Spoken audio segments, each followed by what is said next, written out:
ఏపీకి పెట్టుబడులు తీసుకురావడమే లక్ష్యంగా సీఎం చంద్రబాబు వేగంగా అడుగులేస్తున్నారు.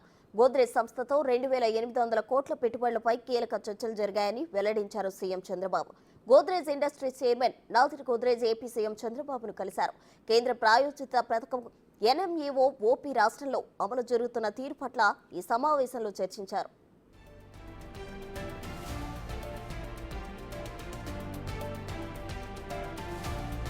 అమరావతి, విశాఖపట్నంలో పురుగు మందుల తయారీపై చర్చించామని సీఎం చంద్రబాబు తెలిపారు. రొయ్యల మేత, ఆయిల్ ఫామ్ సాగుపైన చర్చలు జరిగాయని చంద్రబాబు వివరించారు.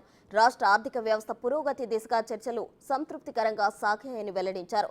విశాఖపట్నం, అమరావతిలో పెట్టుబడులకు అవకాశాలపై గోద్రేజ్ బృందం ఆరా తీసింది. ఆగ్రి, ఆక్వా, రియల్ ఎస్టేట్ రంగాల్లో ఏపీలో పెట్టుబడులకు అవకాశాలున్నాయనే కోణంలో గోద్రేజ్ ప్రతినిధులతో సీఎం మంత్రాలు జరిపారు.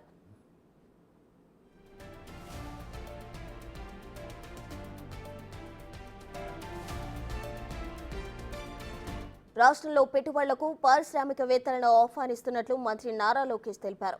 ఏపీలో పెట్టుబడులకు పారిశ్రామికవేత్తలు ముందుకు రావాలని మంత్రి నారా లోకేష్ ఆహ్వానం పలికారు. రాష్ట్ర సమగ్ర అభివృద్ధికి సీఎం చంద్రబాబు కట్టుబడి ఉన్నారని అన్నారు.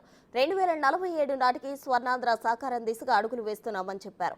పెట్టుబడిదారుల పెండింగ్ సమస్యలు పరిష్కరిస్తామన్నారు లోకేష్.